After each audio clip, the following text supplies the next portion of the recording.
Metode grafis. Metode grafis adalah metode dengan cara menggambar dalam menentukan resultan dan arah resultan. Metode grafis yang pertama kita pelajari adalah segitiga. Kita tahu bahwa segitiga memiliki 3 buah sisi. Kita misalkan sisi A, sisi B, dan sisi C. Nah, sisi A akan mewakili vektor pertama, dan sisi B akan mewakili vektor kedua, sedangkan sisi C merupakan resultan dari vektor pertama dan vektor kedua. Maksudnya bagaimana? Kita perhatikan contoh-contoh berikut ini. Contoh soal pertama. Diberikan vektor sebagai berikut. Lukislah resultan dari vektor A plus vektor C. Seperti pada gambar, 4 buah vektor ini bernilai positif. Oke, untuk mempermudah pemahaman kita jawab pertanyaan A ya. Untuk pertanyaan A, terlebih dahulu kita harus menggambar koordinat kartesius. Setelah menggambar, kita perhatikan langkah-langkah berikut. Langkah pertama, menggambar vektor pertama dengan memperhatikan ujung dan pangkal. Inilah yang dinamakan pangkal, boleh kita singkat dengan P, sedangkan ini adalah ujung, boleh kita singkat dengan U. Nah, kita letakkan pangkal untuk vektor A tepat di pusat koordinat. Gambarnya seperti ini. Langkah kedua, meletakkan pangkal vektor sesudahnya di ujung vektor sebelumnya. Karena vektor A plus vektor C, nah inilah pangkal dari vektor C dan ujung dari vektor C. Nah, kita letakkan pangkal vektor C tepat di ujung vektor A atau vektor sebelumnya. Gambarnya seperti ini. Oke.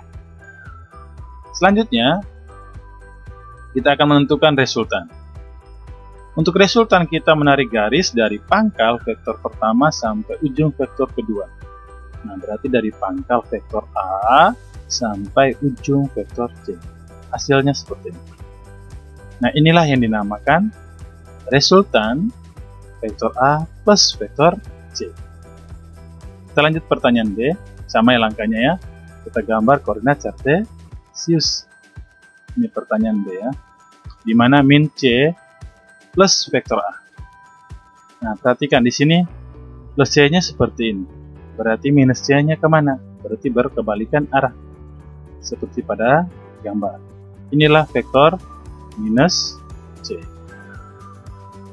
Ditambah dengan plus vektor A. Ingat ya, berarti pangkal dari vektor A harus diletakkan di ujung vektor sebelumnya, yaitu vektor minus C. Nah, gambarnya akan seperti ini. Nah, seperti yang berwarna hijau ini. Nah, inilah dinamakan plus vektor A. Nah, bagaimanakah gambar dari resultan vektor minus C tambah vektor A? Nah, gambarnya seperti ini. Inilah yang dinamakan resultan dari vektor minus C tambah vektor A. Bagaimana? Ini untuk pertanyaan B ya. Pertanyaan C, min B tambah D. Langkah pertama sama ya, kita harus menggambar koordinat kartesius. Nah, ini C ya. Nah, kalau C dikatakan min B plus A seperti ini. Plus B nya seperti ini. Berarti min B, ini kan berarti minus 53 derajat vektor B terhadap sumbu X positif. Berarti kita harus menggambar minus 53 derajat juga, tapi terhadap kebalikan, berarti sumbu X negatif. Nah, gambarnya seperti ini. Oke, inilah minus 53 derajat terhadap sumbu X negatif. Atau seperti sudah pada gambar ini ya, sudah ada ternyata. Oke, kita lanjut. Nah, kita lanjut. Berarti apa yang harus kita lakukan selanjutnya? Plus D. Berarti seperti inilah gambarnya, berarti arahnya ke bawah. Yang mengikuti ya, berarti pangkal dari vektor D diletakkan di ujung vektor min B. Ini vektor min B, vektor D. Hasilnya berarti dari mana? Dari pangkal vektor min B sampai ujung vektor D. Hasilnya seperti itu. inilah yang dinamakan resultan dari min B plus D. Oke? Nah, pertanyaan terakhir D. Minus D plus A. Sama ya langkahnya. Kita gambar koordinat Cartesius. Nah, min D plus D ke bawah, berarti minus D berkebalikan. Ingat, nilainya harus sama besar. Plus A, berarti kemana plus A? Sama seperti pada gambar. Ingat, pangkal vektor A diletakkan di ujung vektor minus D. Nah, jadi gambarnya seperti ini. Inilah vektor A. Nah, bagaimana resultannya? Berarti kita tarik dari pangkal vektor minus D sampai ujung vektor minus A. Ini yang dinamakan resultan dari minus D plus A. Oke, bisa kan? Contoh soal 2 diberikan vektor sebagai berikut. Di sini ada 4 buah vektor dan bernilai positif. Dan pertanyaannya adalah, lukislah resultan dari vektor B kurang vektor D. B, tentukanlah besar dan arahnya, di mana vektor B besarnya 5 Newton dan vektor D besarnya 8 Newton. Untuk menggambar, kita dapat gunakan penggaris dan kursor derajat ya. Yang jadi pertanyaannya adalah, satuan dari penggaris adalah cm, sedangkan besarnya vektor B dan vektor D satuan Newton. Nah, bagaimana cara menggambarnya? Nah, catatan yang perlu diingat adalah, dalam menggambar, jika satuannya tidak sama, berarti kita harus membuat skala gambar. Di mana di sini dimisalkan 1 cm mewakili 1 Newton. Nah, catatan tambahan, disesuaikan dengan ukuran kertas yang kita gunakan ya. Bisa saja 0,5 cm sama dengan 1 Newton, atau bisa saja 2 cm sama dengan 1 Newton, tergantung dari ukuran kertas kita.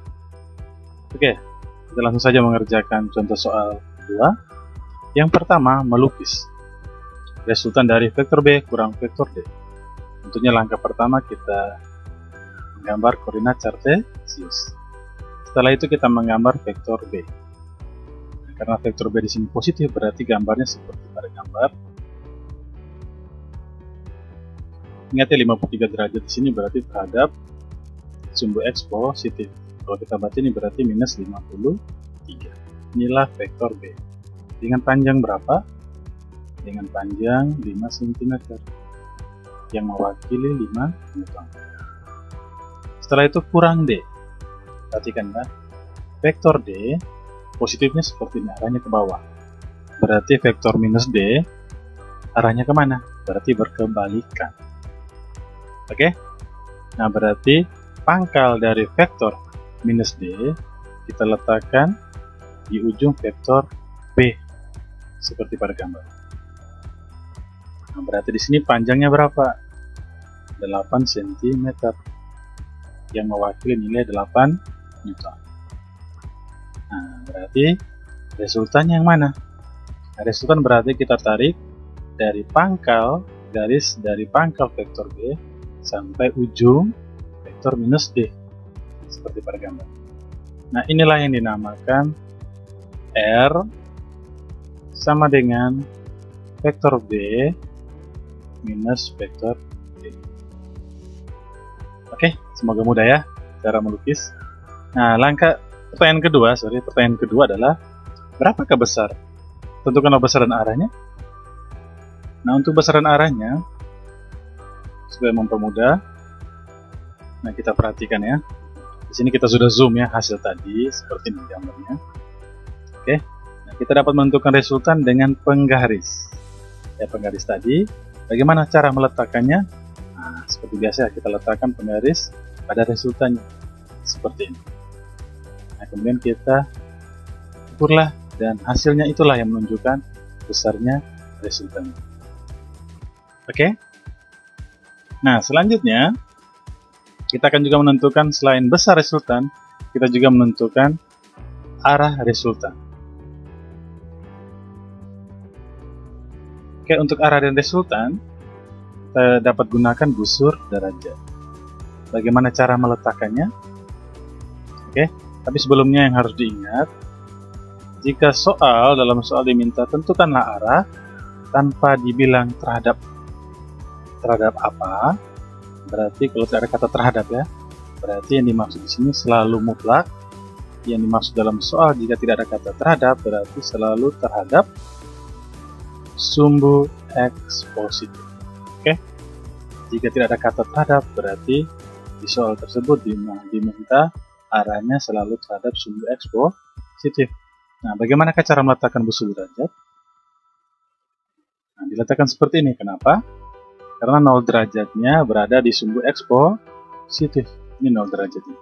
Berarti kita ukur 0 dan seterusnya sampai kita dapati resultannya. Ingat ya putarannya.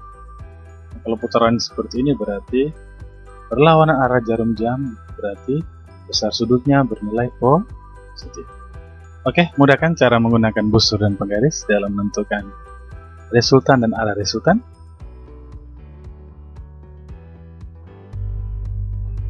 Contoh soal 3. Perhatikan diagram vektor berikut ini. Terdiri dari 5 diagram vektor. Pertanyaannya adalah, diagram vektor di atas yang menghasilkan resultan sama dengan 0 adalah? Nah, untuk menjawabnya kita perhatikan catatan berikut ini. Dikatakan resultannya sama dengan 0 jika arah dari seluruh vektor searah.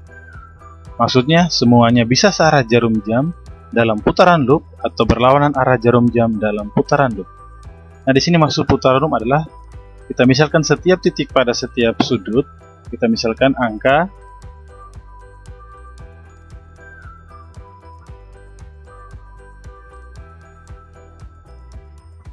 kita misalkan angka 1, 2, 3, 1, 2, 3, 1, 2, 3, 1, 2, 3, 1, 2, 3. Nah, di sini maksudnya arah loop kita atau arah pergerakan kita ya, boleh dikatakan seperti itu, yaitu 1, 2, 3, 1. Karena kita kembali ke 1 berarti boleh dikatakan berarti nilainya sama dengan 0 ya. Perpindahannya sama dengan 0. Berarti seperti itu ya contohnya ya. Di arah loop yang kita misalkan adalah 1, 2, 3, 1. Karena kembali ke 1 berarti seluruh resultan itu sama dengan 0. Kita misalkan gambar pertama, diagram vektor pertama. 1, 2, 3, 1 ya, berarti searah kan berarti positif. Tambah C, searah juga, tambah B. Karena kembali ke 1 berarti harus sama dengan 0. Oke, gambar kedua. 1 ke 2 berlawanan ya, berarti minus A, minus C karena berlawanan juga, tambah B karena searah. Sama dengan 0 karena kembali ke 1. Berarti B sama dengan A plus C. Gambar ketiga. 1 ke 2 berarti minus C minus B plus A. Kembali ke 1 jadi sama dengan 0. Jadi A sama dengan B plus C. Gambar keempat. Plus A ya karena searah. Minus C plus B sama dengan 0 karena kembali ke 1. Berarti boleh kita tulis A plus B itu sama dengan C. Sedangkan gambar kelima berarti minus A minus C minus B itu sama dengan 0. Atau juga kita bisa tulis A plus C plus B sama dengan 0. Nah, dari kelima ini, persamaan ini, manakah yang memiliki resultan sama dengan 0? Tentunya jawabannya yang pertama adalah gambar 1. Kenapa? Karena semuanya searah. Ya. Seluruh vektornya searah.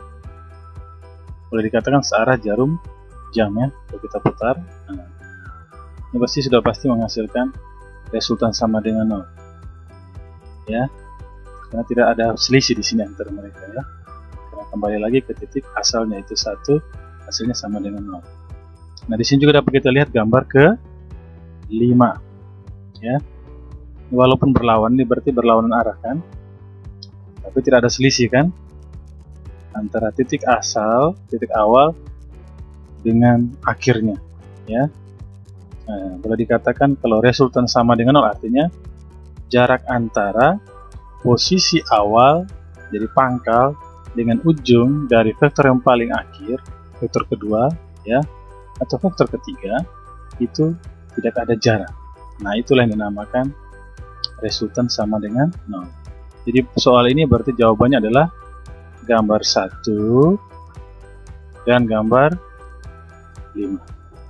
Sedangkan gambar kedua ini kan pasti ada jarak kan, dimana vektor B itu sama dengan hasil penjumlahan dari vektor A ya, vektor C ditambah dengan vektor A.